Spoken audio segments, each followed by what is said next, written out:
This is The Sports Life. Throws over the middle. They want to catch it lateral, but that won't go anywhere. The ball is loose. The Spartans have stopped the Iowa Hawkeyes. This full tilt fight for the Big Ten championship is over in Indianapolis. And the Spartans are champions of the Big Ten for the 9th time and for the 3rd time in 6 years under Mark D'Antonio. And welcome into the Sports Life. We'll team in here along with Dalton Shadler. George Blaha on the call. It's amazing. 3 titles for Michigan State in 6 seasons. Not too bad, huh? Not bad at all. Well, welcome into our show for this week, and we're going to do something interesting, and I think it's kind of a cool thing because the Big Ten has great tradition. And we're going to spend a lot of today's show saluting some of those traditions. And one of them that I absolutely love, even though I hate to be there when it happens, is the jump around in Wisconsin. It's so cool, unless you're in the stadium and you know this whole thing is collapsing. You're getting a little bit of motion sickness, Will? First time it happened, I went, get me out of here. Yeah. I'm never going to Camp Randall again. Never. Love-hate relationship for Will for jump around. A couple other traditions that we're going to highlight here in today's show. The Iowa Wave, that's become one of the best traditions, not just in the Big Ten, but all of college football, and has such a sentimental meaning. We'll bring you the origin story of how it all came to be there for the Iowa Hawkeyes. And one that's more fresh and new in the last handful of years, Michigan has the Mr. Brightside song playing as a tradition when they get into the 4th quarter. So we'll bring you the story of how that came to be as well. Well, it looks like we have some fun stuff from 2015 here. Yeah, we do, because you heard there in the very beginning, the Big Ten final call of the championship game as Michigan State beat Iowa. We're celebrating a 10-year anniversary of that 2015 Michigan State football team that went on to the college football playoffs. So some of the magical moments along the way, well, let's highlight them. Actually, in that game to set up the win for Michigan State was an L.J. Scott touchdown where he muscled his way through everybody in black and gold, got to the end zone, and here's what it sounded like. Benny McGowan now at center. Jack Allen in the backfield to help with the blocking. Handoff to L.J. trying to shed Hawkeyes and trying to turn to the goal line. Puts the football over the goal line. He's in. Touchdown, MSU. What an amazing, amazing run by L.J. Scott. It's a game of inches, and he got all he had to get. That's a power play there, George. Michigan State's bread and butter. L.J. Scott fighting against 1, 2, 3, 4 Hawkeyes all by himself. Twisting. Having that presence of mind to stick the ball over the goal line for 6. Wow, he got it. It was amazing. What a great call by George Blaha. It's a game of inches, and they got all they needed to get right at the goal line. And that wasn't one of the amazing things about that game in particular was everybody in the stadium knew the starting quarterback, Connor Cook at Michigan State, could not throw the ball very well because of a shoulder injury. Mm-hmm. And that last drive took forever, over 9 minutes, and they had to run it because they couldn't throw it. They threw it a couple times just so people knew they could try it. But that was an amazing deal. And that was the first loss that year for Iowa because they had an undefeated season going. It really is a special one, and that was the cap, as we mentioned, to what was a great season for that 2015 MSU football team. But to get to that spot in Indianapolis, it took what was yet another miracle finish in Columbus, Ohio, off the foot of Michael Geiger. He would split the uprights against a top-ranked Ohio State football team. And this is one that was done for MSU with its backup quarterback playing and taking the snaps for the Spartans. But here's what the field goal kick by Michael Geiger sounded like to send him windmilling down the horseshoe side. Yep. 3 seconds to go. That's it. 3 seconds to go in regulation.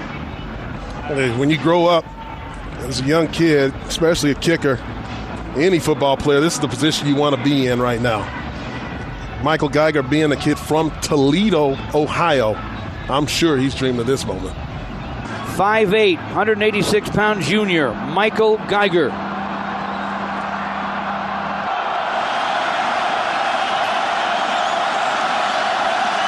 The snap, the put down, the kick is on the way, and the kick is He hits it! good. He hits it! It's good! It's good! The Spartans win! The Spartans win in Columbus!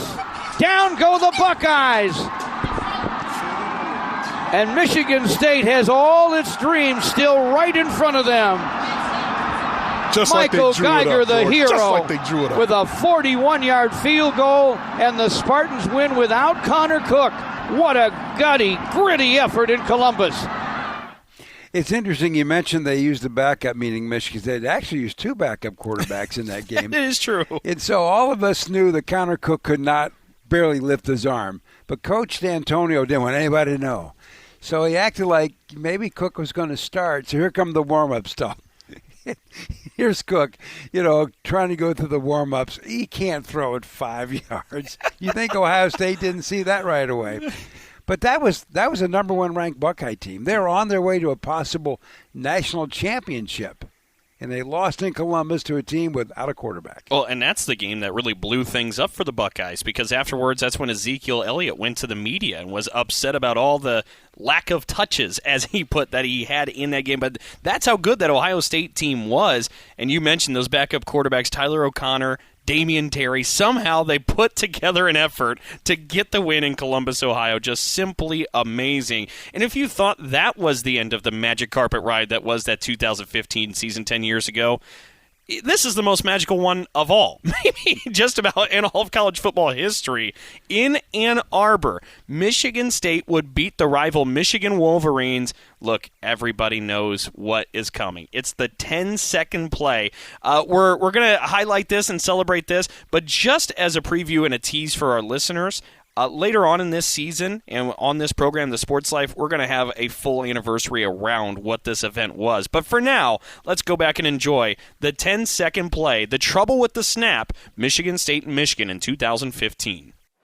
Let me tell you, folks, nobody is deep.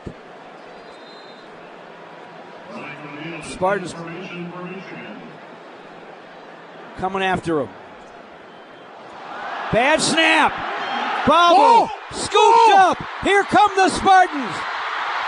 Down the sideline. Racing into the end zone. Are you kidding me? Are you kidding me? Into the end zone is Jalen Watts Jackson.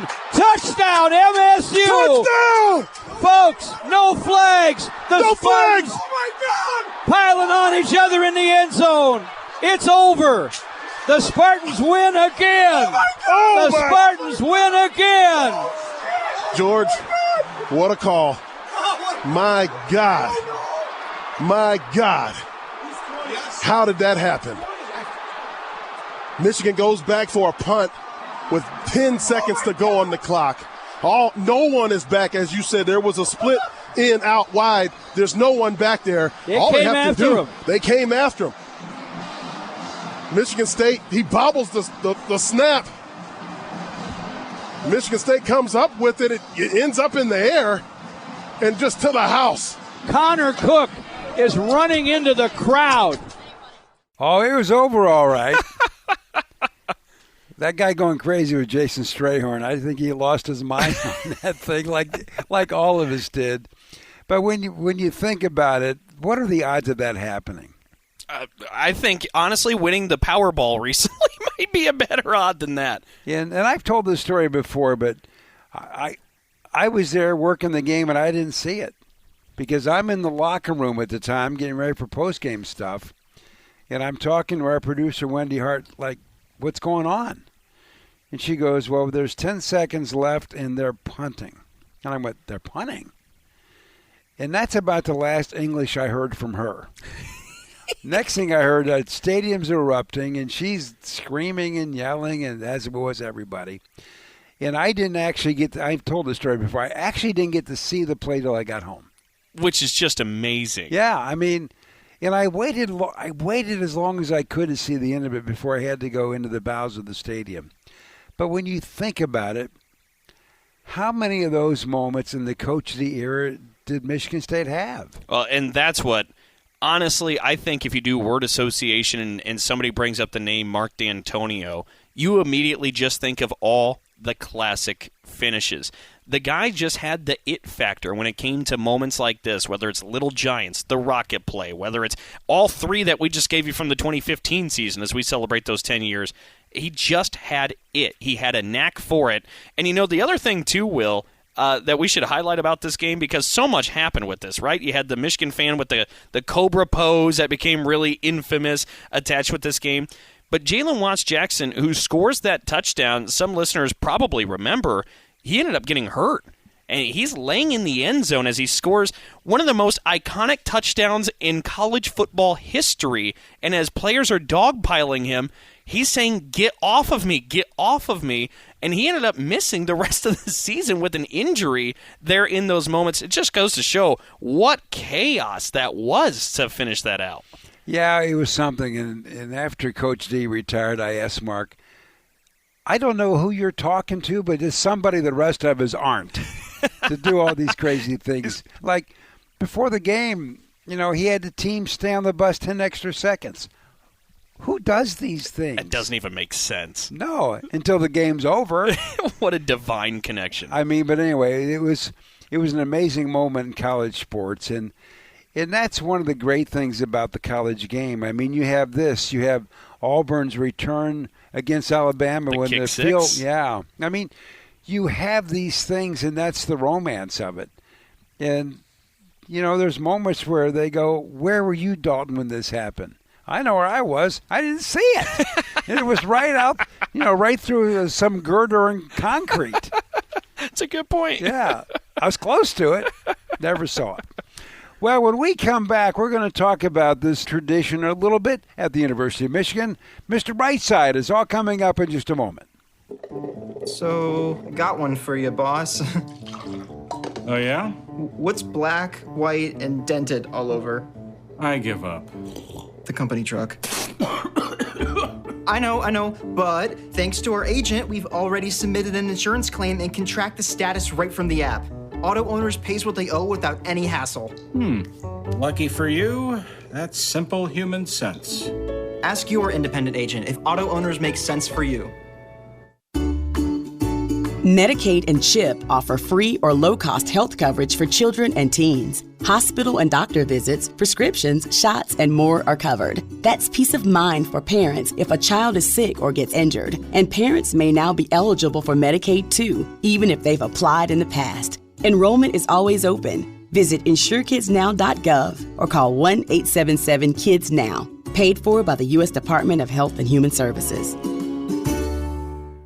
If you have diabetes, listen up. If you have insurance, you can qualify for a continuous glucose monitor. With a CGM, you can continuously track your levels and trends and spend more time in range, significantly lowering your A1C. More importantly, a CGM eliminates the one thing most people with diabetes hate: painful finger sticks. Order your new continuous glucose monitor today. If you use insulin and if you've seen your diabetes care provider within the last 6 months, you may qualify for your own CGM right now. We'll do all the insurance paperwork and deliver your new CGM at little or no out-of-pocket cost to you. Medicare and most insurances will cover your CGM, so don't wait. Have your insurance handy and call the Aptiva Medical CGM Health Hotline right now. 800-948-6912. 800-948-6912. 800-948-6912. That's 800-948-6912. We'll be back with more in a moment. This is The Sports Life.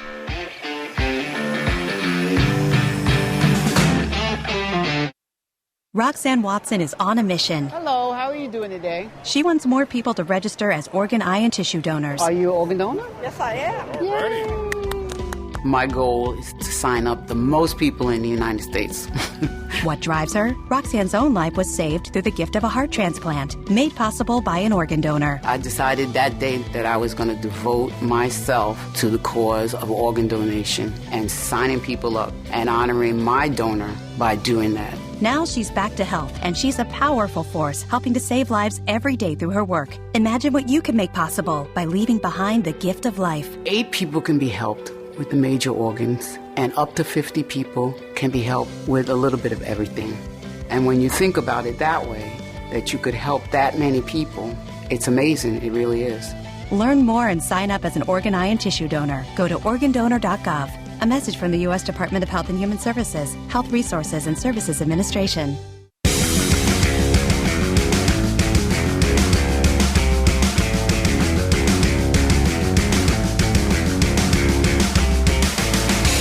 And welcome back for more of the Sports Life. Will Tiemann here along with Dalton Shedler. Well, like we said at the beginning of the show, we're going to salute some of the great traditions that happen on football Saturdays around the Big Ten. And one of them is called Mr. Brightside, and with more, here's Dalton Shedler. If you have spent a game day in the Big House in the last handful of years, you've certainly heard this song over the speakers. Mr. Brightside by The Killers, released back in 2003, has become a staple of a fall Saturday in Ann Arbor. But how did it become a core part of Michigan's game day experience? Well, we go to the man who hit the play button back in 2016 and kicked off the newfound tradition at Michigan, Josh Bennington. We've been trying to do a few different things at the Big House before we actually did Mr. Brightside. We've been trying to create a moment there that is a little bit like Wisconsin's Jump Around, but it was really something that we could bring all the fans together, whether it was a rah-rah moment or a sing-along, something that was going to be, fun for everybody of all ages, that somebody can all get behind. Mr. Brightside was played at that Wisconsin game, but it didn't start there. There was a basketball game that we had the night before, I would remember, the night before or 2 nights before, and that we were looking for a sing-along, and the students instantly gravitated towards Mr. Brightside. It's just been a song in this state that's always been popular, kind of like Sugar We're Going Down. It's just one of those older songs that when you hear it, you just want to just scream, and just no matter who's around you, you know the words, and it's just a lot of fun. It's very nostalgic. So I've been working a lot of weddings. We had a wedding the night before this basketball game, and that song went over so well that I just knew that was a song that we needed to play to give it a shot. It was something that wasn't anywhere else and would be exclusively Michigan. And lo and behold, students instantly gravitated towards it. The very next football game, we debuted it. It was that Wisconsin game. It was a big game. It was like a top 10 game. Obviously, the fans were already juiced up for that competition. And once we played Mr. Brightside, because we weren't quite sure how it was going to go in a larger stadium like that, as soon as it came over the speakers, the students started jumping. You could hear the swell of singing, and we didn't end up fading it out the first time. We let the song play out because we didn't know that they were going to continue singing. But after that first debut, we would dip the audio and just listen to them a cappella sing it until, the crowd kind of ran out of energy or the game started back up again. But it was just one of those moments you just never forget. It's just a magical moment. And it would lead to a win for number 10 Michigan at the time over number 9 Wisconsin, 14-7, back on October 1st, 2016. Shortly after the inaugural playing, the Wolverines fan base would catch on to the tune. It took a season because we didn't play it again, not like in that meaningful moment at third quarter the rest of the season.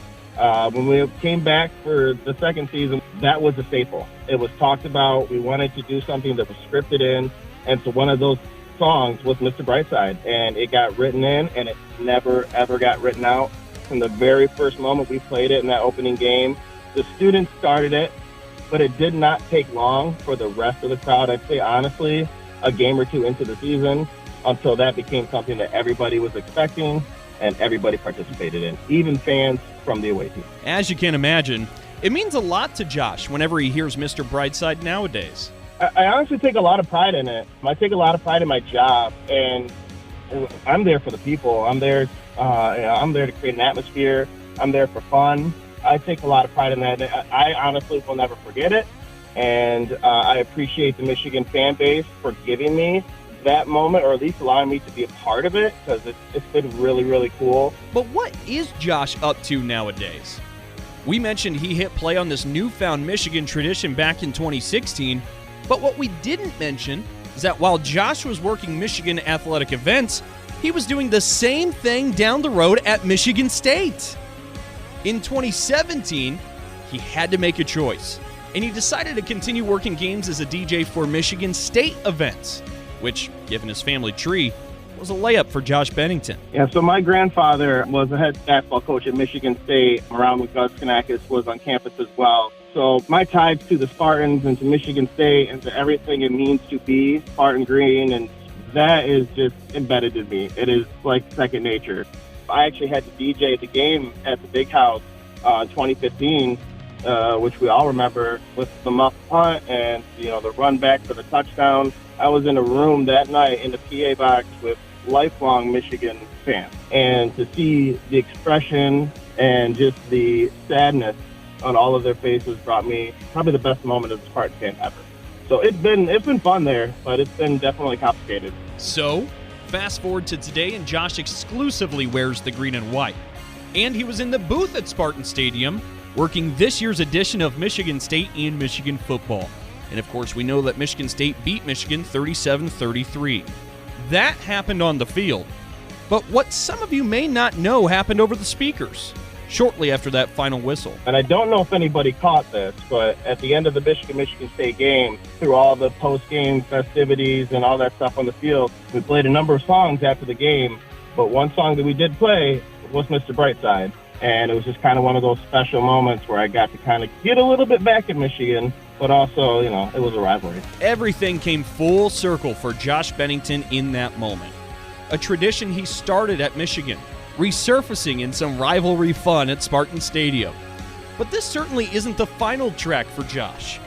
Mr. Brightside was a hit and a lot of organic fun in Ann Arbor, but Josh has more in the catalog, and maybe something that can catch on at MSU. So I'm glad you asked the question. Hopefully Spartan Nation is listening as well. We do have a slight tradition, and it's growing. There is a song called Stacy's Mom. And if you've been to the Breslin Center in the last couple of years, or even if you've been to some of the football games this year, you probably have heard it. That song is another one of those songs that's a little bit like Mr. Brightside, that it's starting to kind of pick up some momentum. And the students absolutely love it at Breslin Center. We played it for the last exhibition, and they were jumping around. So that is a possible next song. I don't know if it'll ever live up to Mr. Brightside, just mostly because it's 100,000 people. Like, it's hard to top that sound level and just all of that. But when it comes to creating unique, fun experiences, yeah, Michigan State's got a lot of them. Stacy's Mom is probably the most recent. Well, there you go. That can show you what a DJ can do for a football game. When we come back, one of the real great traditions, not only in the Big Ten, but maybe in sports, the Iowa Wave. It's all coming up in just a moment. Oh, yeah. Hey, Dad. Did you get a new haircut or something? A new shirt? You're looking good. What happened? A little fender bender? How little? A few days in the shop little. But thanks to Mom and our agent, we've already submitted a claim and can track the status right from the app. Auto Owners pays what they owe without any hassle. Sounds like simple human sense. I'm fine, by the way. Oh, yeah, I was going to ask. Ask your independent agent if Auto Owners makes sense for you. This is a potter's field. When people can't pay for their funerals, they are buried here. It is a lonely, desolate place, littered with unmarked headstones. No one visits. No one leaves flowers. But it doesn't have to be that way. For as low as $1 a day, you can ensure your family will have the money to pay your funeral expenses. We offer burial insurance plans that pay up to $30,000. Considering the average funeral costs more than $10,000, that's peace of mind for your family. There are no medical exams, your rates won't increase, and your policy cannot be canceled as long as you make your premium payments. Call now to get approved in minutes and ensure your final resting place is more than just a pauper's grave in a potter's field. 800-562-2407. 800-562-2407. 800-562-2407. That's 800-562-2407. Paid for by Final Expense Direct. We all make choices about alcohol.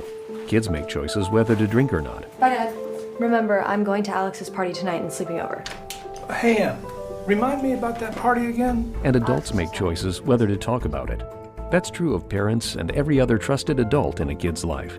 Kids want to know our expectations, and they want honest answers in everyday conversations. So talk with your kids and help lead them on a positive path, because when you talk, they hear you.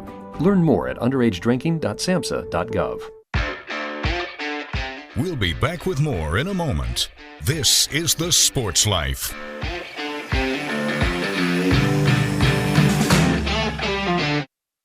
Here's a real-life story that affects 50% of all of us out there. It's called divorce. If you've gotten divorced and now you're struggling to pay your bills and your credit card debts are completely out of control, you need to call this special debt relief hotline right now. We help people with all kinds of money problems caused by different life challenges, a divorce, a job loss, even heavy medical bills. All these life events can sometimes financially stress you out and cause you to get out of control. We help people get their lives back by showing them ways to consolidate and reduce their debt, in some cases for a fraction of what they owe. If your credit card balances are more than $10,000, call us and learn how to reduce your credit card bills and monthly payments now.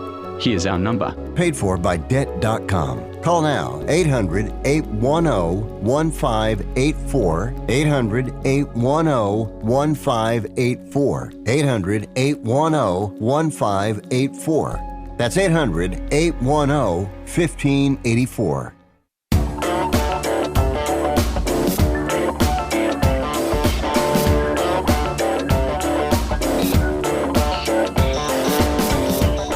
And welcome back for more of the Sports Life. Will Tiemann here along with Dalton Shetler. Well, like we said before the break, this next tradition is fairly new, but boy, is it something special. The Iowa Wave. With more, here's Dalton. When we think of college football, we think of classics. 9 seconds to play, and Drew Tate doesn't know that. The game's going to end on this play. He fires downfield. It's caught, and into the end zone. Touchdown, Iowa! Touchdown, Iowa! No time on the clock. I don't believe what I just saw. Rivalries. Stanley throws. It is caught. Touchdown! Touchdown, Iowa! Game over. Iowa wins in overtime. And tradition. But one tradition stretches far beyond the lines. Matter of fact, across the street to a children's hospital, the Iowa Wave, where 70,000 plus fans turn to Stead Family Children's Hospital and wave their hands. So significant, so simple, it's one of the best traditions the sport offers. But where did it come from? That question sent us on a journey that starts with Krista Young from Anita, Iowa, home to less than 1,000 people. I'm a lifer. I grew up in the same little tiny town I live in now. Probably die here. Krista, a mom and now a realtor in Anita, shares how the idea struck her. When my boys were little, I did daycare. And so it was nap time, and I was trying to get everyone down, and I was on my phone just scrolling through Facebook, and the hospital had shown some photos, and I could see these bald little heads looking down on the field, but I didn't realize until then how well visible it would be from that 12th floor spot and for the rest of the hospital. And it was just me sitting right there in the nap room, and it just popped into my mind. I thought, wouldn't it be neat? The idea was born, but Krista still had to find a way to get more than 70,000 people on board. And that's where Facebook played an integral part once again. I've reread it millions of times. It's been shared a lot. It was literally 2 sentences. I just said, now that the hospital's complete, wouldn't it be neat to have a Wave to the Minute kids and send up a little inspiration? And I think it was just as basic as that. And I had typed it into a fan page called Hawkeye Heaven. And I didn't think they'd even read it, but he responded almost immediately and said he really liked it, and he would try and get everyone online on board too. Levi Thompson was the man on the other end of the message, the founder of Hawkeye Heaven. It's been about 9 years ago now. I was in the service from the time I got out of high school, and I was in for 8 years. And while I was in the service, I see a lot of Hawkeye fans. I was all over the world, basically, and I just, everywhere I went, there was Hawkeye fans, and I thought, at the time, there wasn't a whole lot of stuff on social media. There was a few things here and there. It just wasn't really easy to follow Hawkeyes. So I said, when I get out of the service, I'm going to start a page and just basically dedicate it to the troops that are Hawkeye fans. And that's basically how the page started. I just did that. And I expected it to, I figured I'd get a couple hundred fans on there, eventually. Well, it ended up turning into, now I have this page with 135,000 followers. Levi remains quite busy with Hawkeye Heaven, but he still remembers clear as day when Krista sent that one special message. I do remember getting the message. I get hundreds of messages a week from just random fans about, whatever. But at the time, like I said, I I had no idea who Krista Young was or anything like that. It was this message that was sent to me, and I'm like, that's a heck of an idea. After seeing her idea, I reached out to families that were in the Children's Hospital and just asked if they would send me their photos of them or their children overlooking Tank Stadium. And the response from that was phenomenal. I had, like I said, I got hundreds of photos from families, and what I did was I used those photos and I just put them on. I put them on the Hawkeye Heaven, and just said after the first quarter, how cool it would be if we could all stand up and wave at the Children's Hospital. I mean, I would say the first post I made was probably that one went viral immediately. It reached probably 1 million people, if I remember right. It was some ridiculous number. I could see the reach on it, and it was just crazy. And every post I'd make 1 or 2 a week leading up to the season, just, to keep it in people's mind. For months and months, neither Krista or Levi knew if anything would come of the idea, but they remained hopeful. Then came opening day, September 2nd, 2017, Iowa versus Wyoming. Krista remembers the journey into Kinnick Stadium. Anticipating this day, I'd seen it shared a lot, but people get lost in the game, and there's always heavy drinking, so your memory starts to fail you. But we were actually walking toward the field, and there were still some people tailgating, and there was a family in front of us, and one of their friends had yelled, "Hey, don't forget to wave," and I was like, oh my gosh, this might be real. Like, people might actually do it. So we got in, and it counted down, and I looked, and people started kind of doing it on their own, and then it spread, and I couldn't give you a percentage, but everyone, as far as I could see, was standing up and doing it. And in fact, there was an older guy behind me with a Wyoming t-shirt on, and I don't think he really knew what was going on, but as soon as everyone stood up, he kind of looked around, and he turned around and started doing it, and just to see him, like, this is kind of cool. So it kind of died down, and then the announcer went ahead and made an announcement and asked everyone to turn, so everyone did it again. But just for everyone to do it without any direction, that first time was really, really special. There were no thoughts in my head. Just blown away. I mean, there's no words. Actually, I had a very similar moment to that. We actually parked, and there's a train outside of Iowa City that you can take into Iowa City, and it drops you right off at the stadium. So we parked at the train station and got on the train to ride into Iowa City. And as we were sitting there, the people behind us, now they didn't say anything directly to us or anything. They had no idea who I was or anything like that. But I heard them talking about, hey, it's the first quarter today, everybody's going to wave at the kids.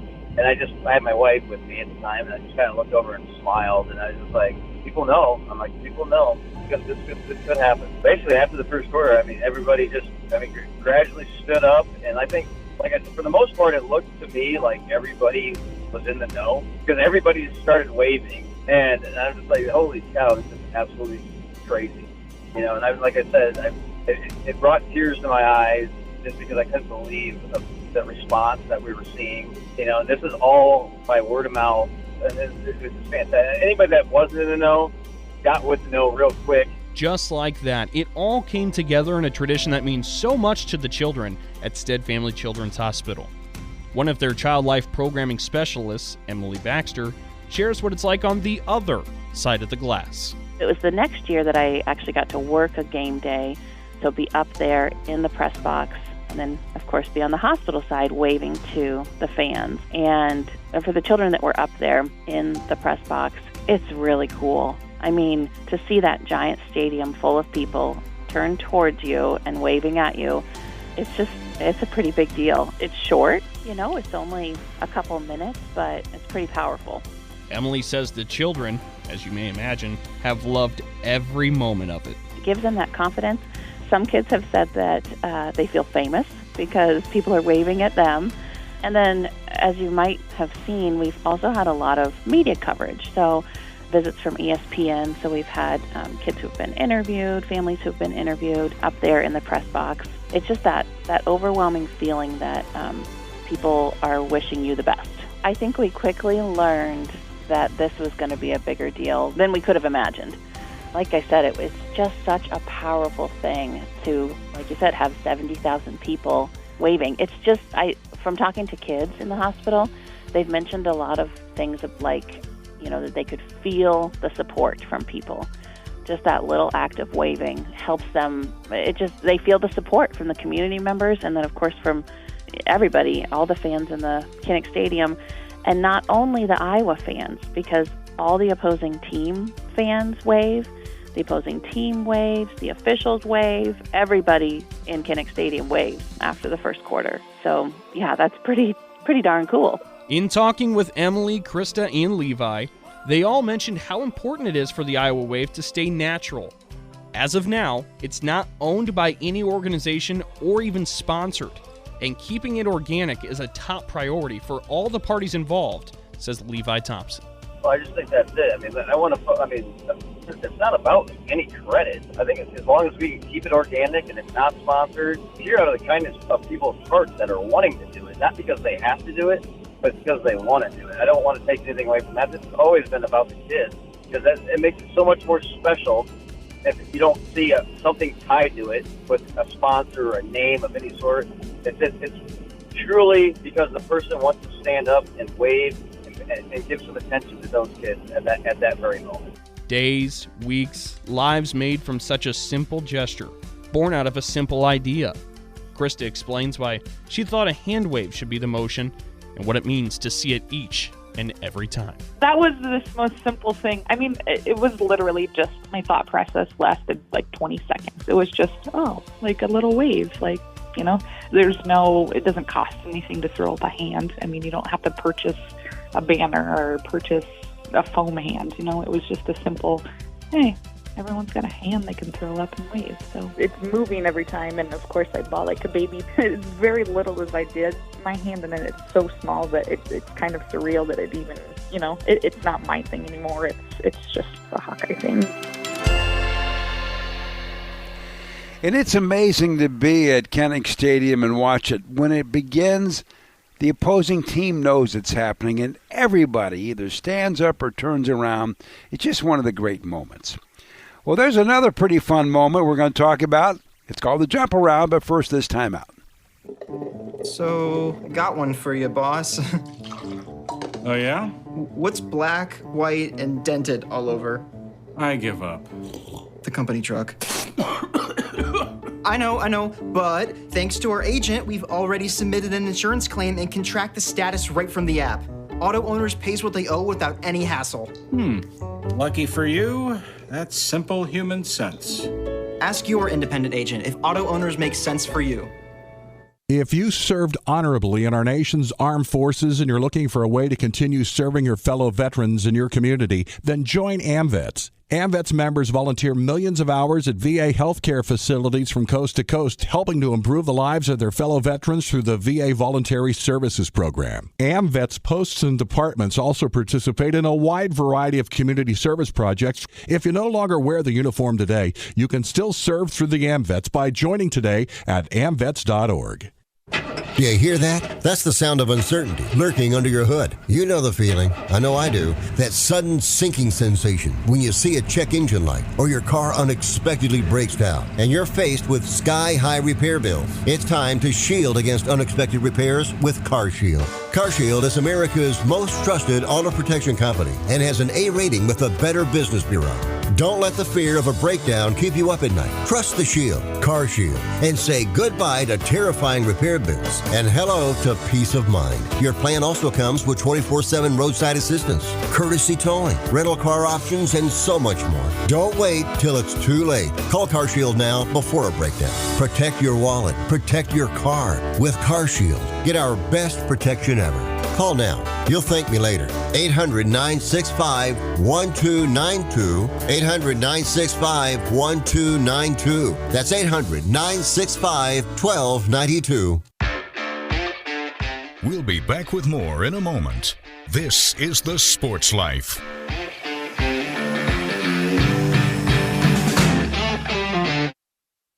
Did you receive a call or message that mentioned Social Security and demanded immediate action? Did the caller know your Social Security number or other personal information and tell you that your Social Security number had been used in connection with the crime? Did you feel worried that your Social Security number might be suspended, your bank account might be frozen or seized, or you could be arrested? That is not the Social Security Administration. Social Security will not threaten you, demand your personal information, or instant payment. email or text you pictures or documents, or use a real government official's name to gain your trust. Social Security does not accept payments by gift card, prepaid debit card, internet currency, or by mailing cash. Criminals use these forms of payment because they are hard to trace. Do not be fooled. Hang up. Ignore them. Report this criminal activity to the Social Security Administration Office of the Inspector General at oig.ssa.gov. Produced at U.S. taxpayer expense.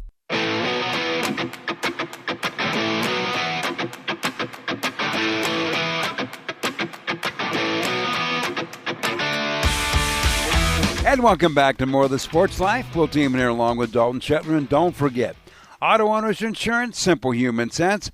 Ask your independent agent if auto owners make sense for you. Well, we talked about Mr. Brightside. We talked about the Iowa Wave. And now it's the infamous jump around at Camp Randall Stadium. And since Dalton loves all these things, of course, Dalton would bring you more about the jump around.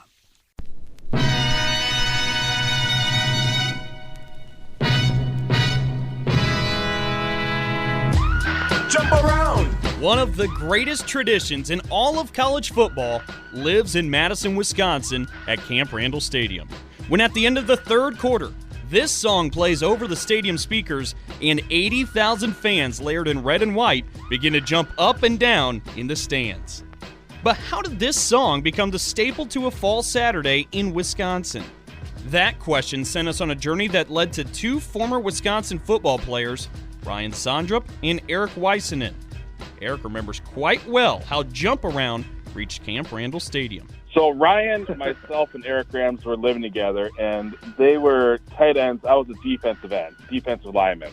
And unfortunately, Ryan got injured and had to go on medical. But being the go-getter he was, he just didn't want to sit around and not do anything because he had kind of a passion at the time to become an athletic director or work in athletic administration. So he got a job in the marketing department of the athletic department when we were students. And when he reported for his first day of work, which was a Monday, and we were living together, I was actually bartending at a place called Wando's during the season on Mondays. And Ryan came in, and he was all happy because he got his first assignment. Walked in, had his notebook, and we're like, well, what's the first assignment? It was myself, Eric Grams, a couple other guys sitting around. He's like, you know how the music really isn't that good before the games, during the games, even though we have some good stuff going on? Well, they told me to pick out some music that maybe could get us pumped up for the games. So at that time, we still took money out of the register. In the place that I worked, Wando, so it was all right to take money out of the register to plug the jukebox. So I grabbed some quarters. Myself, Ryan, and Eric Grams went and started just plugging the tunes. And we picked a couple ones that really didn't resonate too well. We had a couple ideas, but then quite honestly, they had some swear words in them. So we're like, oh, that's probably not going to fly. And then we put in Jump Around. And the whole bar didn't start jumping around, unfortunately. But the energy and the vibe in the bar definitely changed. And I think it was Ryan said that this one's going on the list. Ryan Sondrup did put it on the list and did pitch it to his superiors. I was probably a little overzealous and as a marketing intern, and I had all these big ideas and how we were going to change things and all this stuff. And my boss at the time was Mike Unitan. I went into his office and, I told him I had these ideas and all this stuff. And he's like, great, why don't you present to us? And so I didn't have a lot of ideas. Thought I did. So I was writing stuff down. That's why I went into Wando's that night. And Grams and Wise was working there and started talking about ideas and those kind of things. So I always joke around and say, I had my little green notebook there and filled with a bunch of failure ideas. But the music was one of the things that we were tackling, and we had listed some things out, and Jump Around was kind of circled on that list. And the marketing department, Mike Yantan was our boss. Kevin Klunder was one of his assistants, and Kevin would kind of run the music and some of the marketing things during the game, and so we gave him that list, and we had Jump Around circled, and we said, hey, if there's a big moment in the game, this is what you should hit. And the way it worked out was just kind of, the whole situation just kind of rolled, and it was Purdue, Drew Brees. There's an interception or something right at the beginning of the third quarter or something. They were back. The offense was backed up. Something was going on. the timing was perfect, when he chose to play that song and big part of the game. And then just to see the student section just blow up the way it did. Still remember that first one. It was pretty cool. Because of Ryan's knee injury, he actually was in the student section for the first jump around, while good friend Eric Weissenen was down on the field. I was right on the sidelines, right around the 40-yard line. That's where the defense kind of hung out on our side. It was unbelievable. And, another one of our good friends, Chris McIntosh, who's now the athletic director, he makes a comment how it just changed everything. It just really put a big confidence level going back out there. I think it was Jamar Fletcher had a big interception, if I recall that point. I think that's right. And then the offense, the offense just went out there and just revamped and just really took it to them. And it led to a 31-24 Wisconsin win over Purdue on that day, October 10th, 1998. But the jump around song wasn't sprung into a tradition quite yet, as Ryan explains. It took a little bit to catch on. It didn't have the best reaction from some of the older season ticket holders and that kind of stuff. We had quite a few calls come in the athletic department that necessarily didn't like it, just with it being a rap song and a little different than what we had done before. If I remember correctly, we didn't play it the next game. At the time, I thought it was a little edgy, and so we had a number of complaints come in after that, and that was kind of interesting because then it was like, oh, what did we do? As those calls came in and everything, and the official word, of the reason for the pause is that they were worried about, the structural integrity of the stadium, the way that the stadium was moving and stuff like that. So it was kind of put on pause. While that was sorted out and everything, and it was kind of a good reason to put that on pause. And it was a group of engineering students, I think, that were doing something because Camp Randall was getting ready to go on a renovation stuff, and they came back and was like, nope, stadium's good. And it was back on track and played, and it kind of grew from there. I would say it wasn't only a couple weeks after that. I mean, I think he was really only shut down for one. Yeah. Mr. Richter was in charge of it, handled, all the complaints, and because I think quite honestly, then the complaints flowed in that they weren't doing it from the students because they were so excited about it. It went both ways. And it was such a great momentum change. So then once everything kind of got straightened out, and I think they got a version of the song that everyone was happy with, and it just kept going on then to this day. I think there was one other time where they had to shut it down when the renovations actually were occurring. But then after that, I think it's just been solid ever since. It most certainly has. And for Eric, there's really only one downfall to this story. My wife, Sydney, is an Iowa grad, and even she knew about it when she was at Iowa. And really the only down part about it is, like, I have 8-year-old twin girls, Blake and Reagan. We went to the Eastern Michigan-Wisconsin game, and it was just driving down Layden Street, which is kind of our fraternity, sorority street where there's a lot of parties. My wife counted, I think, 122 jump-around T-shirts, and she just looked at me and started shaking her head. She's like, you, Sonny, and Eric should have done a little bit better job managing this early on. So that's the only down thing. However, it may not be quite as fruitful, but Eric has found a way to get something in return for his part in creating the jump around. There was a time, it was probably 2002 or 2003, where I believe it's the student newspaper wrote an article about the origin of it. And so it gave us, I guess, for lack of a better term, credibility. So it was always fun because, you're young, but you're just having fun. And to be 25 years old, and people that knew my story be like, oh, that's Eric. He's one of the guys that started to jump around. And people are like, oh, whatever, that started in 97. Everyone claims, a piece of that. And they say, no, he really did. He didn't do it all by himself. There's, 70,000 people that definitely started it with him. But he helped choose the music with Sonny and Graham. And they'd be, I don't think so. Like, yeah, I do. And then so I'd make a little sideways with them. It'd tend to be a bottle of booze. And then they would say, no, I don't believe you. You have no way to back this up. And I'd be like, well, actually, I do. What is your email? And then because of that student newspaper article, I would send them the email, and you'd make sure I'd show up at that tailgate the following home game to make sure I collected my reward. As much fun as Eric and Ryan have had giving this tradition the ground to jump on, they both understand just how special jump around is to Wisconsin, starting with Ryan. I think it's Camp Randall itself. The tradition, the passion, of those fans. You talk to college football fans and you tell them, that you went to Wisconsin, you played at Wisconsin, and to the person, it's always, hey, that's on my bucket list. I'd love to see a game at Camp Randall. And I just think it's part of many traditions and the enthusiasm and the passion of those fans, where they'll take it and run with it. You give them something, and they'll make it theirs. And it's cool to see how that's been embraced and what it's morphed into today.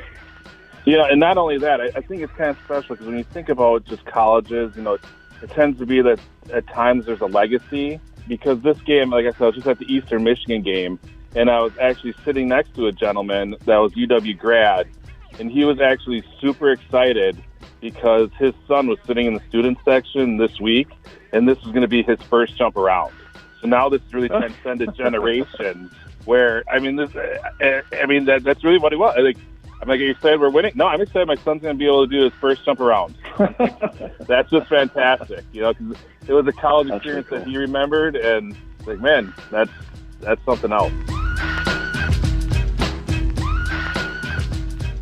Dalton, great bit. But every time I hear that music, I think that's the last thing I'm going to hear on planet Earth is the whole stadium starts tumbling down. I love the PTSD you have that it just immediately brings back war-like flashbacks for you. It is horrible. Anyway, when we come back with more of the Sports Life, our parting shots in just a moment. Oh, yeah. Hey, Dad. Did you get a new haircut or something? A new shirt? You're looking good. What happened? A little fender bender? How little? A few days in the shop little. But thanks to Mom and our agent, we've already submitted a claim and can track the status right from the app. Auto owners pays what they owe without any hassle. Sounds like simple human sense. I'm fine, by the way. Oh, yeah, I was going to ask. Ask your independent agent if auto owners make sense for you. Everything is expensive right now. Gas, food, you name it. You're spending more, you are making the same or less money. So, what do? You rack up credit card debt. That's what you do. It's not your fault. It's the economy. And guess what? If you rack up too much credit card debt like some of us, you can't pay your bills. Then the credit card companies, as nice as they are, start hounding you for money. Then you start your downward spiral. A smart thing for you to do is to call the Zero Debt. They can help you consolidate all your credit card bills into one affordable payment. Millions of people have done it. It works to make you debt-free. Make this free call right now. It costs you nothing to learn more. 800-298-9093. 800-298-9093. 800-298-9093. That's 800-298-9093. We are strong, we are resilient, and we will get through this together. But these are stressful times, and it's important to also practice good self-care. It's normal to feel overwhelmed, anxious, or afraid, but there is hope. Reach out to someone, connect with your friends, stay in touch with your community, and know that you are not alone. Learn more at wearebroadcasters.com/hope. Furnished by the National Association of Broadcasters and this station. We'll be back with more in a moment. This is The Sports Life.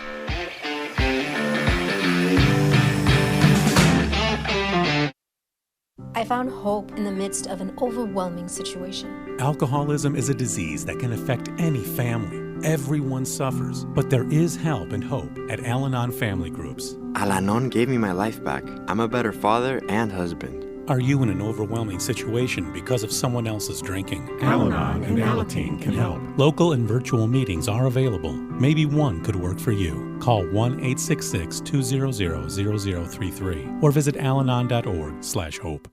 I'm Naheem Hines, professional football player. No matter the challenges I face every day in the NFL, my mom is always there for me, despite her own struggles with muscular dystrophy. And MDA is there for my mom. At their 150 care centers across the U.S., MDA is the leading organization in research and care for kids and adults with muscular dystrophy, ALS, and related neuromuscular diseases.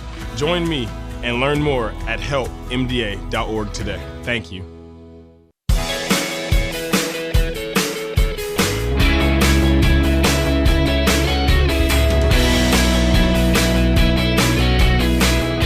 And welcome back for more of the Sports Life. We'll team in here along with Dalton Shetler.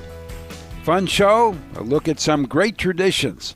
And if you like Michigan State, 2015 is right in your wheelhouse.